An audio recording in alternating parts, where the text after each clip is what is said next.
우리 문학 답 확인해야 돼요. 문학 35쪽. 문학 35쪽 펴세요. 우리 했겠지, 그렇지요. 그건 못 가고. 35쪽 펴세요.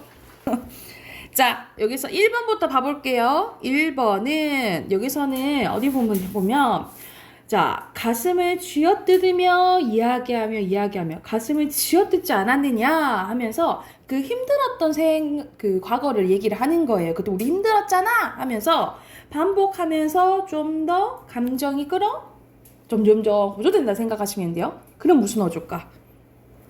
고백적. 고백은 속마음이 담담히 얘기하는 거고 여기서 격정적 어조예요. 격정적 어조. 그리고 2번 가보면 화자 누구야? 나로 나오죠. 그쵸? 나는 남을 사랑하는 사람이 되고 싶었으나 자신을 더 사랑하는 사람이 되어버린 자신에 대한 반성을 사실 반성적 어조 뭐 이렇게 써도 되긴 하지만 여기 왼쪽에 우리 본문에서 나온 걸로 쓴다고 하면은 자신의 속마음을 얘기한 거야. 그래서 여기를 고백적이라고 보시면 되고요. 자, 그리고 여기서는 제목이 봄인데 봄을 너라고 표현했네. 그럼? 의인화. 그렇지. 의인화한 거죠. 의인화예요. 겨울이 지나면 봄이 오는 자연의 섭리처럼 절망적인 현실이 지나고 자유와 민주주의 시대가 반드시 올 거라는 확신을. 우리 확신에 찬 어조로 뭐라 했지? 예찬적. 확신에 찬 어조. 예찬적. 예찬은 와 좋다고 하는 거고. 단정적 어조. 단정적이에요. 단정적. 아니야? 이진나야. 그리고 4번 갈게요. 자, 4번에는 오래간만에 고향에 간 화자는 어린 시절에 함께 어울렸던 친구들이 죽었다는 소식을 듣고 죽음과 삶의 순환성에 대한 인식을 자, 여기서는 수나미도 죽었다고 한다.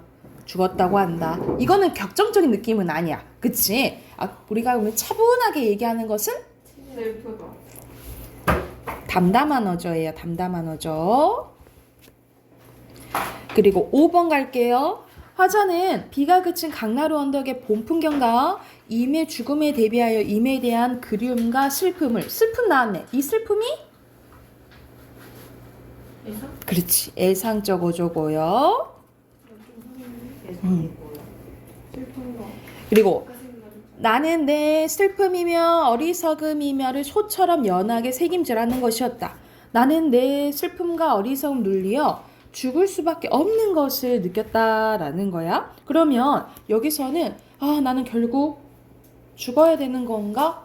이런 식으로 약간 포기하는 느낌이 들잖아. 그치?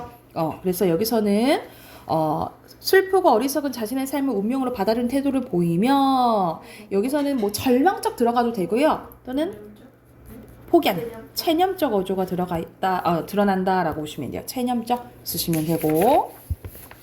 씻은 사람들은 시간이 남아가면서 씻었으니까. 안 뒀으면 좋겠다, 진짜. 자, 그리고 여기 뒤로 나가면 이제 소설 나오죠. 여기서는 종화가 나오지만 나오지, 그치? 그래서 서술자 나가 나와서 여기서는 1인칭 주인공 시점이고요. 그리고 8번 같은 경우에는 늙은 어머니 나오면서 이 어머니의 심리가 쭉 서술이 됩니다. 그래서 그러면 서술자가 안에 있어, 밖에 있어? 밖에 있어. 그래서 밖 또는 외부 쓰시면 되고 초점이 어머니에 맞춰져 있다라고 보시면 돼요. 외부 어머니 쓰시면 돼요. 그리고 9번 가보면 윤것 이렇게 나오거든요. 그러면 3인칭이네, 그지? 이것도 외부 심리 나오거든요. 알아챘다 뭐 이런 식으로 생각 나오잖아. 전지적 작가 시점입니다. 자, 10번이에요. 10번 보면 명훈 이러고 나오는데 쭉 있다. 잘 보여야 돼요. 나 나오잖아요. 그치?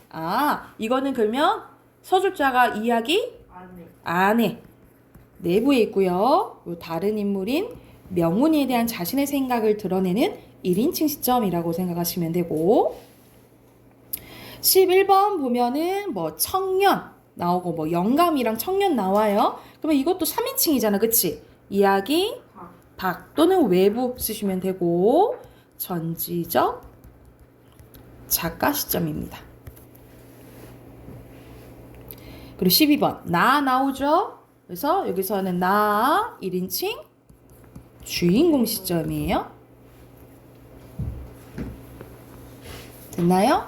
자, 37쪽 가보면 네. 자, 13번에 그가 나오는데 중간에 나도 나와요. 그래서 나의 관점에서 그에 대한 생각이 이게 나오거든요. 그래서 나의 생각이 들어가는 것은 그렇지 주관적인 판단이 들어가 있다라고 보시면 되고 자 14번 보면 아내 나오고요. 그 임시 나오고 그와 그의 아내 뭐 이렇게 나오거든요. 그래서 여기서는 전지적 작가 시점을 취하면서도 주로 그라는 특정 인물의 시각에서 보여준다 라고 보시면 됩니다. 15번 갈게요. 15번에서는 뭐 어머니 나오고 나 나오지. 그래서 여기서는 1인칭 주인공 시점이고요. 16번에도 나 나옵니다. 그치? 그리고 뭐 만세 뭐 운동하네. 그치? 순서대로 나 만세 쓰시면 됩니다. 그리고 17번에 뭐 이전무 나오고 방태응 나오고 그리고 뭐 방선생, 방씨 뭐 이게 나오지. 그치? 그래서 여기서는 3인칭이에요. 외부의 서술자가 방씨와 이전무의 갈등을 특정 인물인 특히 누구? 둘 중에 방씨, 이전무죠. 방씨 입장에서 주로 서술하고 있다라고 보시면 돼요. 됐을까요? 자, 뒤로 넘기면 더 이제 세부적으로 물어보고 있는데 여기서는 명령형이 하면 뭐뭐 해라 어라잖아. 그치? 그러면은 사면에서는 숨으라 쓰면 되겠죠. 근데 누구한테 숨으라고 하고 있어? 숨으라 쓰시면 되고 명령의 대상은 샛별이죠. 샛별아 숨으라 있으니까 샛별 쓰시면 돼요. 순서대로. 그리고 유견에서는 사양하라 나와요. 그쵸? 사양하라 나오는데 사양은 거절해라 이 말이죠. 그치? 그럼 누구한테 얘기하는 거야? 그렇지. 사슴과 토끼 적으시면 돼요. 아, 그러면 명령적 어조를 활용해서 대상의 행동을 유도하고 있는 거? 맞죠. O 표시하시면 됩니다. 됐을까요? 자, 2번 갈게요. 자, 2번에서는 나는 뭐뭐듯 하다. 이런 식으로 나 혼잣말 하는 거 같은 거. 우리 혼잣말 하는 거는? 그렇지. 독백적이라고 한다면 그럼 나는 뭐뭐 한다지요. 그리고 뭐뭐 한대요. 뭐 이런 식으로 누구한테 말을 건네는 듯한 느낌을 줘요. 그치? 그러면 독백이 아닌? 대화. 그렇죠. 대화적 어조. 대화적으로. 라고 보시면 됩니다. 그리고 3번 가볼게요. 3번은 나 나오죠. 그쵸? 그러면은 1인칭 주인공 시점 맞다고 볼 수 있겠지. 오. 그리고 4번 가볼게요. 4번의 기억 부분에 대해서 묻는데 기억 부분 봐볼게. 팥죽 할머니란 팥죽을 파는 할머니 혹은 그 팥죽을 쏘아 다니는 할머니 같은데 그 할머니가 누구인지 어째서 오래 산다고 하는지는 민 씨는 모른대. 그러면 민 씨가 알고 있는지 없는지에 대해서 알 수 있는 부분은 뭐야? 마지막 부분에 민 씨는 모른다. 여기 쓰시면 돼요. 민 씨는 모른다. 여기 쓰시면 되고 그럼 기억을 통해서 황만관의 말을 전하는 민 씨도 다른 인물들처럼 서술의 대사이구나 라는 것을 알 수 있다 라고 생각을 하시면 됩니다. 됐을까요? 자, 5번 가볼게요. 자, 5번에 작중 인물인 여기서는 나 나와요. 내가 멀미와 관련돼서 자신을 괴롭혀온 괴물의 실체를 파악하는 과정에 대한 자기 심리 내면을 서술하고 있다라고 보시면 되고요. 내면이요, 내면. 그리고 6번 가볼게요. 6번에서는 각각 기업과 니은에서 이 뇌물에 대한 맹순사의 생각이 뭐냐라는 부분을 찾는 거거든. 기업 부분 봐볼게. 맹순사의 생각엔 양복벌이나 빼앗아 입고 돈이나 몇십원, 돈백원 받아 쓰고 쌀 남으며 창거리나 주고 얻어먹고 술대접이나 받는 것은 아무나 예사로 하는 일이다라는 거. 누구나 할 수 있는 일이다라고 생각하는 거야. 그러면 기억 부분에 여기 부분 쓰시면 돼요. 어디 부분? 아무나 예사로 하는 일 쓰시면 되겠죠. 아무나 보통 사람들이 하는 일이라고 생각을 하는 거고, 니은에 대해서는 어떻게 생각을 하냐면 몇만원 지원 먹고도 소위 팔자를 고치거나 허리띠 푼다는 등의 수준이 되어야지만 독직이나 죄가. 그렇지. 독직이나 죄가 되는다라고 생각을 하는 거예요. 그래서 뭐라고 쓰시면 되냐면 독직이나 죄가 되는 일 뭐 이렇게 쓰시면 되겠죠. 이렇게 말 뒤에 조금 바꿔가지고 쓰면 되겠지. 그래서 여기서는 특정 인물의 내면 심리 드러내는 거 맞죠. 오 쓰시면 됩니다. 됐을까요? 자, 7번 가볼게요. 7번에는 수군가 나오거든요. 우리 수군가 나오면 거의 이제 판소리잖아. 그치? 가로 끝나니까. 그래서 여기서는 반복이 돼요. 그래서 천하명산, 승지강산 하면서 여기서는 뭘 통해서 율문책, 그러니까 말 그대로 운율이 느껴지냐라고 보시면 되냐면 오케이, 음보라고 생각하시면 되고, 여러분 펄펄이나 도리도리는 어떤 어죠? 그렇지요. 음성상징. 포괄해서 음성상징어 쓸게요. 그래서 생생하게 묘사하고 있다 라고 보시면 되고, 그리고 8번에 우리 이거 기억날까 모르겠네. 유자소전인데 이 유자가 얘기를 합니다. 아따 잉어가 왜 이렇게 비싸냐 라고 하니까 유자가 얘기해요. 보통 것을 안 읽으면 그려 베트맨은 토라나 뭐라나 하면 거기로 쭉 가서 춤추고, 차이코프스키라고 뭘 하나 틀어주면 또 이제 잉어들이 이렇게 춤을 추고 이걸 얘기해. 그러면 전체적으로 사투리 나오잖아요. 그쵸? 그래서 유자가 사용하는 사투리 또는 방언 쓰시면 되고, 여기서는 베트맨 토 차이코프스키는 언어유이거든요. 근데 발음이 비슷한 걸로 사용하는 언어유인 거야. 그래서 유사성 쓰시면 됩니다. 됐을까요? 자, 뒤로 넘겨볼게요.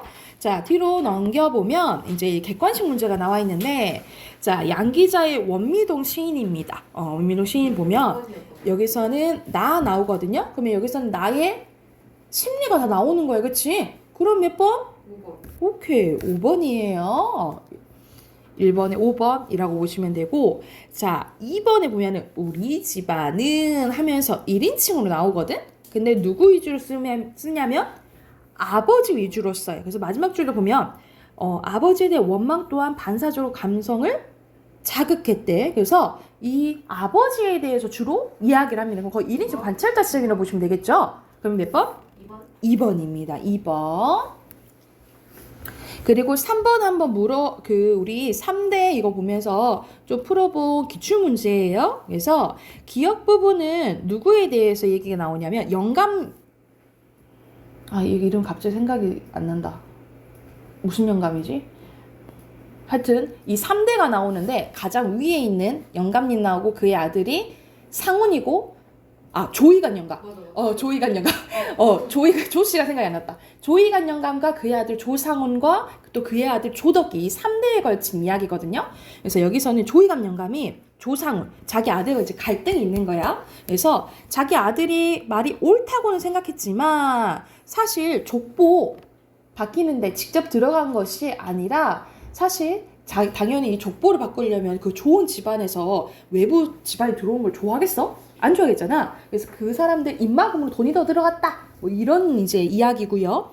니은 부분은 어떤 부분이냐면 이제 조이간이 돌아가시고 이제 상훈이 덕기야. 모든 재산을 누구한테 물려줘? 조덕기한테 물려줘. 그래서 조덕기랑 조상훈이가 이제 재산 가지고 조금 이제 부딪히는 건데, 조덕기 입장에서는 아빠가 왜 저러는지 자기가 좀 이해가 안 되는 거야. 아니 내가 나한테 있다고 다 어디 가는 게 아닌데 내가 이제 해드리면 되는데 너무 이제 조상훈이 아빠가 예전과 다르게 이 돈에 대한 욕심을 부리니까 조금 실망을 하는 거예요. 그래서 뭐라고 이제 얘기하냐면 저렇게 나이 들어서 이렇게도 타락할 수 있을까 하고 덕기는 부친에게 반항하기보다는 어떻게 이렇게 변했을까 라고 탄식하는 부분이라고 생각하시면 돼요. 그럼 여기서 적절한 거 고르는 거거든요. 그러면 오케이.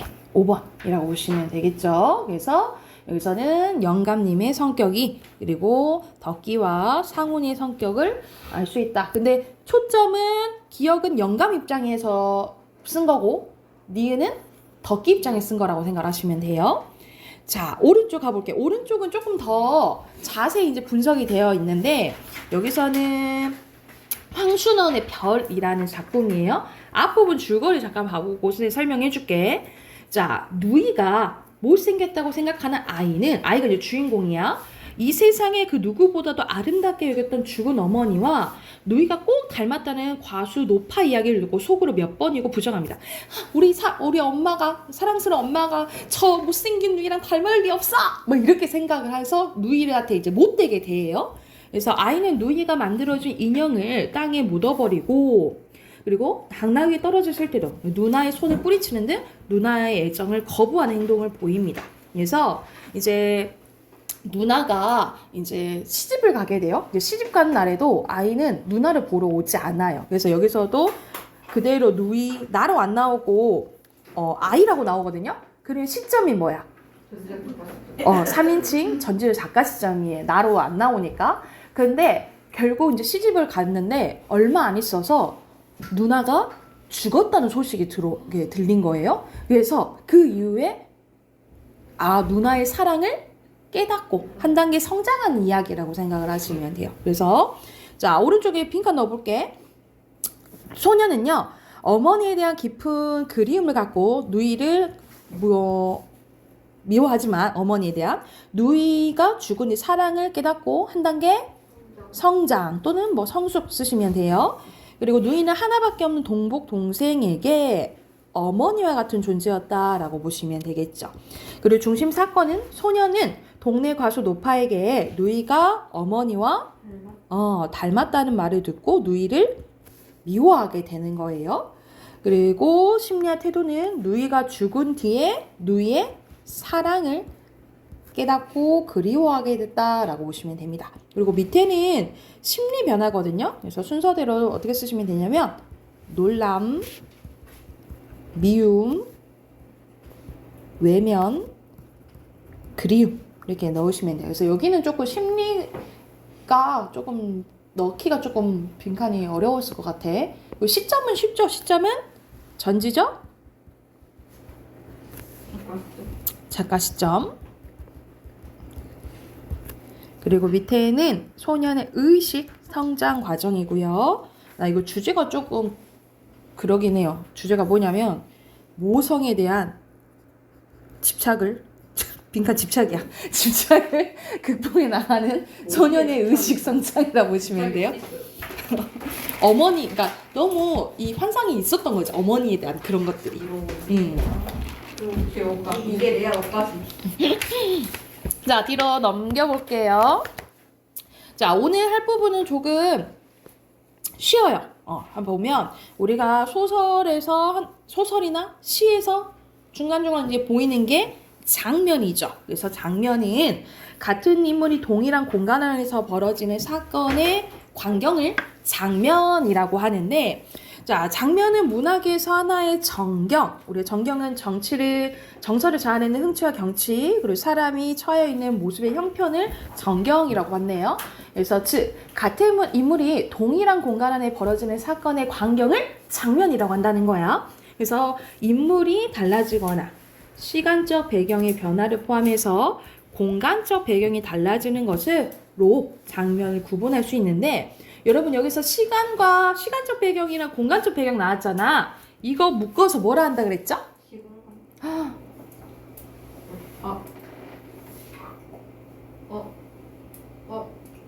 기억해내.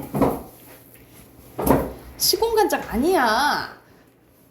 항상 시공간적으로 대답해. 시간적 배경이랑 공간적 배경. 근데 완전 다른 단어예요. 그러게요. 추석 힌트.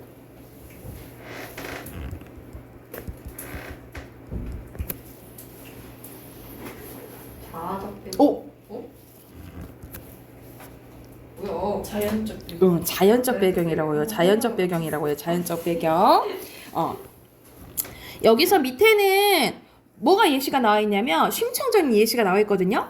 심소저가 심청이가 말 그대로 용궁 사람들과 이별하는 공간과 이별 후 심소저가 있는 공간이 수궁에서 어디로 바뀌냐면 얘가 다시 한번 올라오잖아. 그 용궁에 살다가 수궁에 올다가 다시 올라오잖아. 근데 자기가 죽었던 인당수로 올라가는 거야.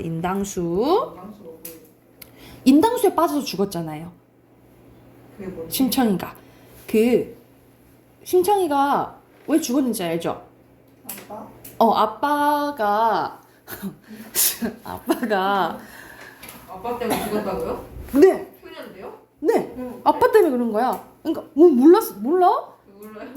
심청이 아버지가 심학규인데 그 심학규를 뭐라 불러요? 신봉사라 불러요. 왜? 네. 앞이 안 보여. 근데 이제 자기 이제 심청이 기다리다가 밖으로 이제 심청이를 찾으러 나가다가 개울가에 빠져요.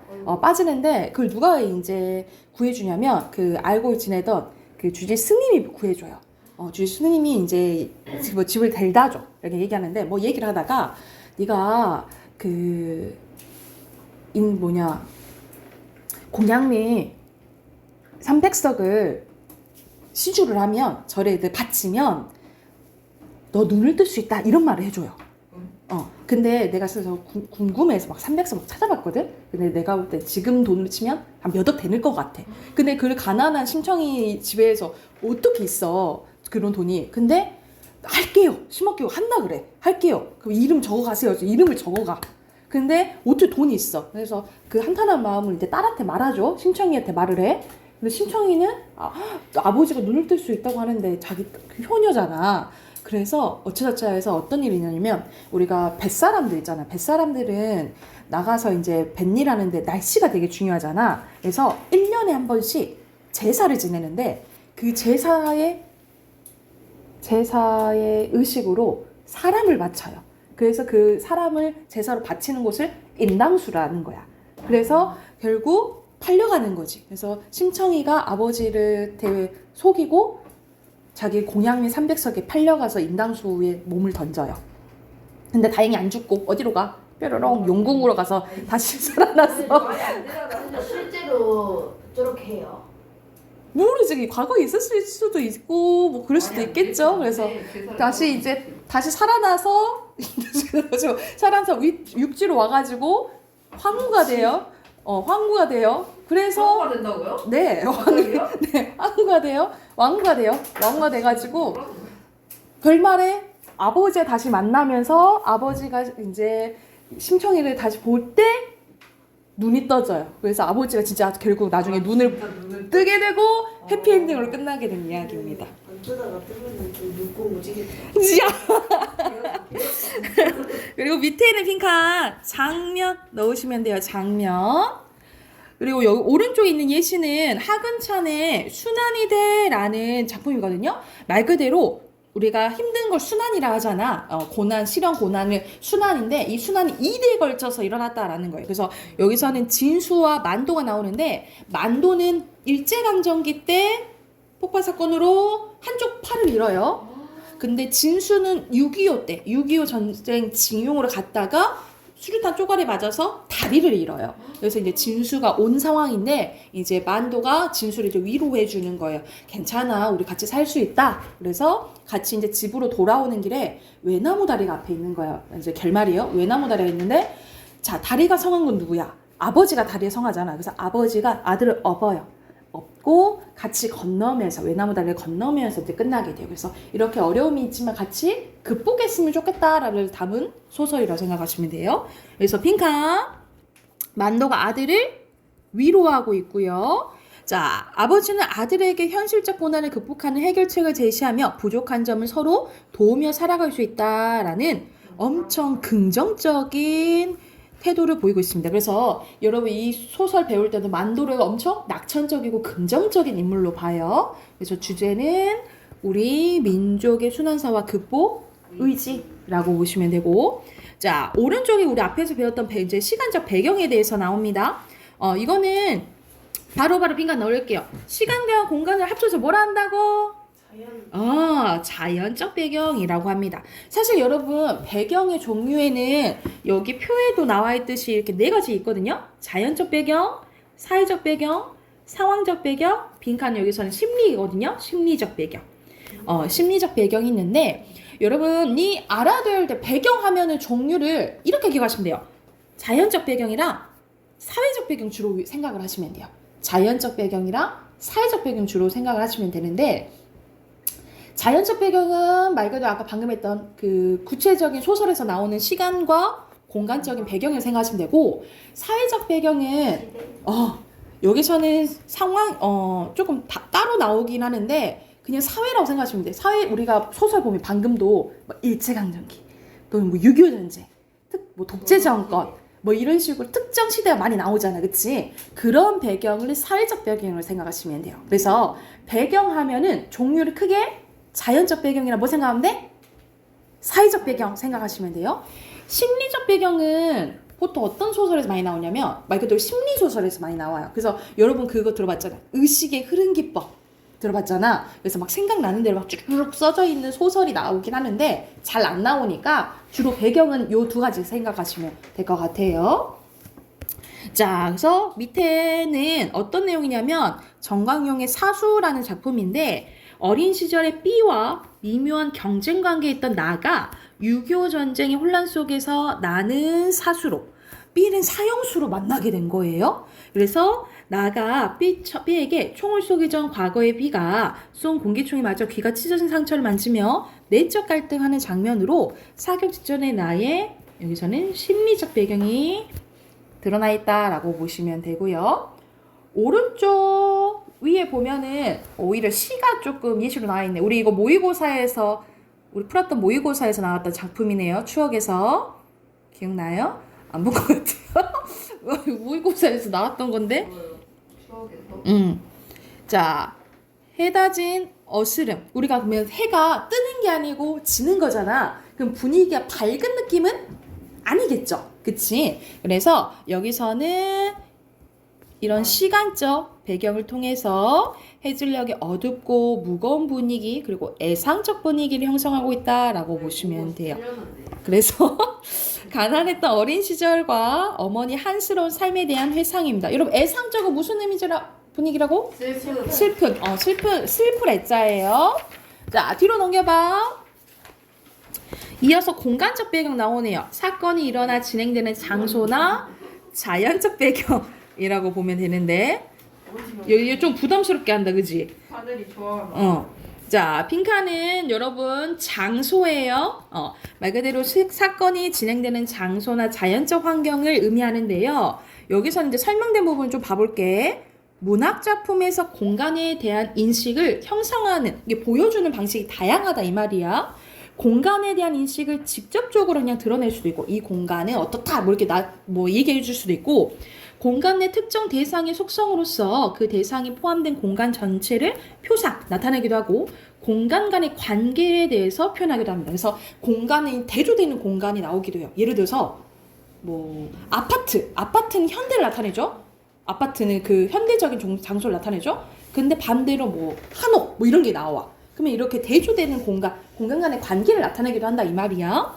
그래서 이러한 관계를 이루는 공간에는 작품에 명시된 전체적으로 확 드러낸 공간도 있지만 그 이면에 전제된 공간도 있다라고 보시면 됩니다. 그래서 명시된 공간은요. 특정 시간, 연도, 계절과 같은 시간적 배경과 특정 장소, 현장, 위치와 같은 공간적 배경이 직접적으로 제시된 공간을 얘기하고 전제된 공간은 뭘 얘기하냐면 인물이 지향하는 특정 공간이 있다는 것은 화자가 지향하는 공간과 빈칸 반대요. 반대되는 성격이 있겠구나라는 것을 전제로 한다는 거죠. 그래서 여기서는 예시로 시읍졸이며 내가 신성골짝을 들어서니 나의 백년근심이 사라지네 라는 구절이 있어요. 그러면 신성골짝을 화자가 가고 싶어 하는구나. 그러면 화자가 자연을 지향한다는 것은 이 백년근심이 어디에 있다? 여기 살고 있는 자연과 반대되는 공간에 있는 거구나 라는 것을 우리가 알 수 있다고. 그래서 우리가 예를 들어서 난 천국으로 가고 싶다 이런 소리를 해. 그러면 여긴 지옥이구나. 이걸 알 수 있는 거잖아. 그치? 이런 걸 이제 전제된 공간이라 생각하시면 돼요. 이해됐을까요? 자, 밑에는 뭐가 나와 있냐면 황순원의 학이라는 이제 작품인데요. 이 부분에서는 배경이 또 6.25 전쟁이에요. 이런 이제 사회적 배경이 계속해서 잘 나온다라고 생각하고 보시면 되겠죠. 어릴 적 단자 동무였던 성삼과 덕재는 또 각각 어떻게 만나게 되냐면 성삼이는 남쪽, 덕재는 북쪽 이렇게 만나게 된 거야. 그래서 이제 이 성삼이가 덕재를 이렇게 잡아가는 상황인데 이 둘이 어렸을 때 제목이 학이잖아요. 뭐 학사냥을 했었어요. 학사냥을 했었는데 다 그 공간을 이렇게 지나가다 보니까 그 지역을 지나가다 보니까 옛 생각이 나는 거야. 그래서 가면서 우리 학사냥이나 할까 이런 소리를 해. 그러면서 이 성삼이가 덕재를 약간 풀어주려고 하는 부분이 이제 나와 있다라고 보시면 되거든요. 그래서 이 38적경의 이 북쪽 마을은 한국 전쟁으로 황폐해진 우리나라를 상징적으로 드러내는 공간이다라고 보시면 될 것 같아요. 그래서 빈칸 상징적 넣으시면 되고 위에도 시가 예시로 나와 있네요. 시가 예시로 나와 있는데 자 김소월의 나의 집입니다. 시 봐보면 들가에 떨어져 나가 앉은 맥기스게 넓은 바다의 물가 뒤에 나는 지을이 시적과적 지적으로 나타나 있네요. 나의 집을 그래서 나의 집을 짓고 싶대. 근데 여기서 어순 바뀌었네요. 무슨 법? 도치법. 그렇지 도치법 쓰였고 나의 집을 짓고 싶은데 다시금 큰 길을 앞에다 두고 길로 지나가는 사람들은 제각기 떨어져서 다 혼자 걷고 있대. 그래서 하얀 열통의 날은 저물대. 또 나는 저물어요. 나는 문간에 서서 기다리래. 화자는 누구를? 기다리고 있는 거야. 그치? 새벽 새가 울며 지새는 그늘로 세상은 희게 시각적 또는 고요하게 청각적으로 쓰였네요. 번쩍이며 오는 아침부터 지나가는 길수는 눈여겨보면서 그대인가요? 그대인가요? 했다는 거죠. 그래서 나는 그대를 기다리고 있어요. 그치? 근데 뭐 어디에서? 나의 집에서. 그치? 그래서 빈칸은 나의 집입니다. 그래서 나의 집은 화자가 그대를 기다리는 공간이자 그대와 함께 살고 싶은 공간, 희망의 공간이라고 생각을 하시면 됩니다. 그래서 주제는 사랑하는 사람에 대한 간절한 그리움이라고 보시면 돼요. 됐을까요? 그리고 이어서 우리 선생님 한 장 더 해볼게. 자, 여기서는 이어서 사회시대적 배경이 나와요. 근데 여기서는 각각 사회적 배경, 시대적 배경 나뉘어지긴 하는데 그냥 같은 맥락이라고 보시면 될 것 같아요. 말 그대로 개인이나 집단에 영향을 미치는 사회, 문화적 조건, 특정 시대의 특징을 드러내는 배경을 말 그대로 사회시대적 배경이라고 하는데 여러분 사회는 상류사회, 하층민 사회 등 같은 무리끼리 모여 이루는 집단이나 가족, 마을, 그리고 국가, 계급 등 공동생활하는 집단을 의미를 합니다. 그래서 이 집단에서 나타나는 공통된 특징을 뭐라고 한다? 사회적 배경이라고 한다라고 보시면 되고 시대는 역사적으로 어떤 표준에 의해서 구분된 일정한 기간을 의미하는데 봉건적 시대 또는 가부장적 시대 같은 시간상의 공통된 특징을 시기로 구분할 수 있는 배경을 시대적 배경이라고 해요. 그래서 각각 여기서는 따로 사회적 배경과 시대적 배경이 나와 있는데 여기 또 빈칸으로 가볼게요.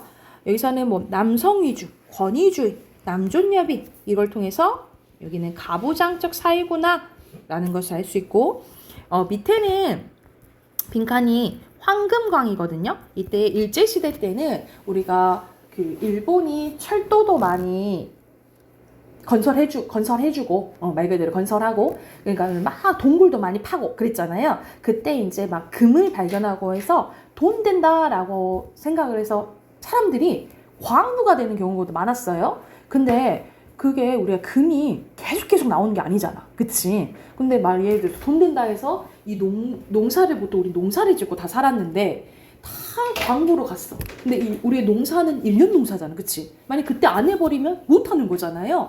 그래서 오히려 금강철굴에 뛰어들었다가 더 가난해진 상황에 대해서 이제 얘기한 소설 일부분이라고 생각을 하시면 돼요.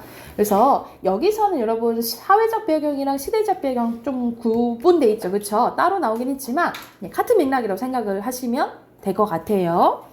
자, 오른쪽에 보면은 이성부의 봄 나오네. 여기서는 봄은 기다리지 않고도 오고 기다림마저 이뤘을 때 너는 온다 라고 했어요. 이거 앞부분에서도 시 나왔었죠. 그치? 그래서 사실 여기 배경이 1960년대 4.19 혁명 때거든요. 그래서 독재 정권, 부정부패. 그러면 기다리는 건 뭐겠니? 뭐 이래서 기다리겠어? 여기서 자유. 벗어나는 걸 원하겠죠? 그래서 여기서 봄은 뭘 의미하냐? 자유, 민주주의, 평화 이런 것들을 의미한다라고 보시면 돼요. 그래서 빈칸 여기서 독재에서 벗어나고 싶어 하는 거죠? 그래서 봄은 민주주의를 의미한다 라고 보시면 됩니다. 그래서 주제는 민주와 자유라는 시대죠. 새로운 시대를 기다리는 소망이라고 보시면 돼요. 한쪽 더 남았죠? 46쪽 갑니다. 46쪽. 여기서는 우리가 소설 속에서도 현실적인 요소, 비현실적인 요소가 있다라고 생각을 하시면 되거든요. 여기서는 작품에서 현재 존재하는 상태나 실제 존재하는 상태가 아닌 것을 얘기하는데 현실적이지 않은 것, 즉 인물이 도수를 부리거나 용궁이나 천상계처럼 존재하지 않는 공간에서 존재하는 인물을 만나 일어나는 일들을 뭐라 하냐면 비현실적 또는 초현실이라고 하는데 비현실적 상황 설정은 현실에서 불가능한 주제의식을 구현하려는, 나타내려는 의도가 반영돼 있다라고 생각을 하시면 됩니다. 여러분 비현실적 같은 말로 뭐라 했지? 전기다. 그렇지, 전기적. 같은 말이라고 생각하시면 돼. 비현실적은 전기적.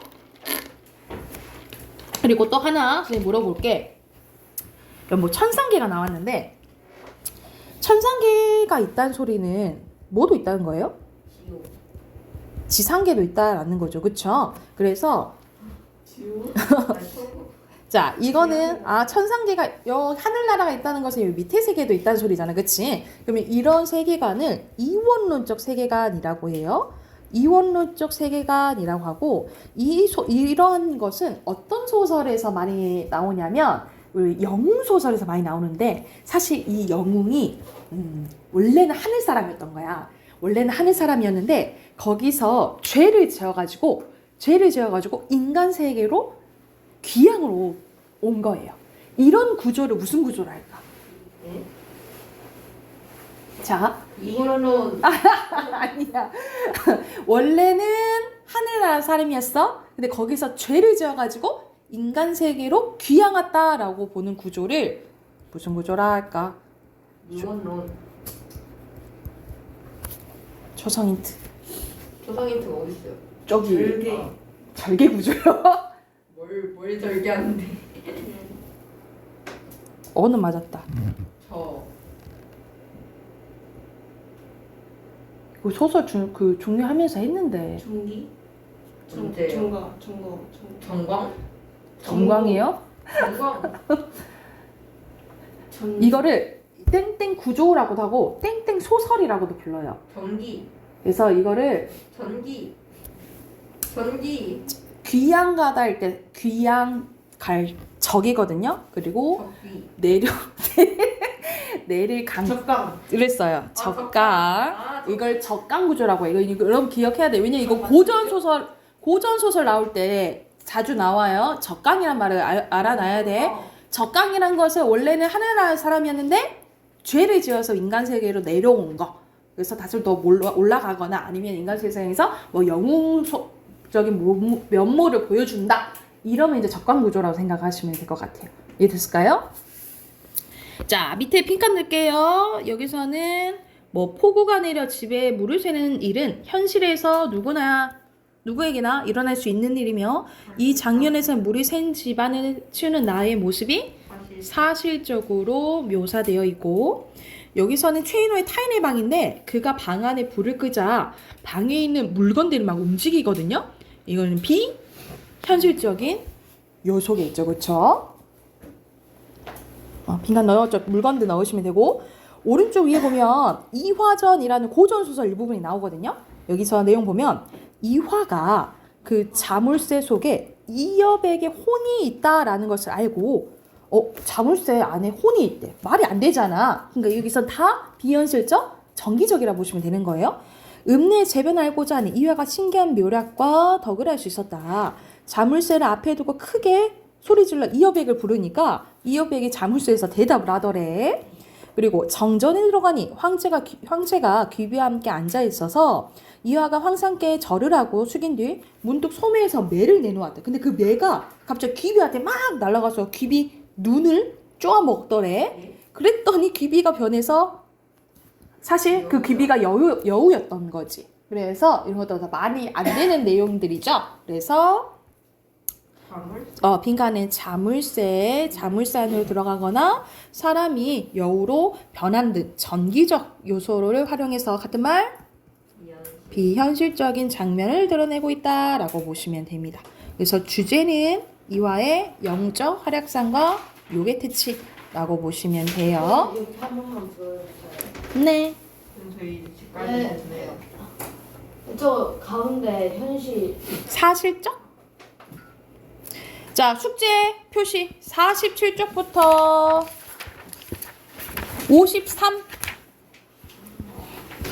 53쪽까지 여러분 우리 다음 주 토요일 날 보잖아. 그치? 선생님 문학 숙제 이거는 하셔야 돼요. 일만 해주는 시고 저희는 하셔야 돼. 아니요 선생님 나도 또 뭐 보강하고 해야지 뭐. 아니 쌤. 그리고 단어 7강이에요. 단어 7강. 그래서 단어 틀렸던 분들은 써 오시고 문학 숙제 해 오세요. 설날이.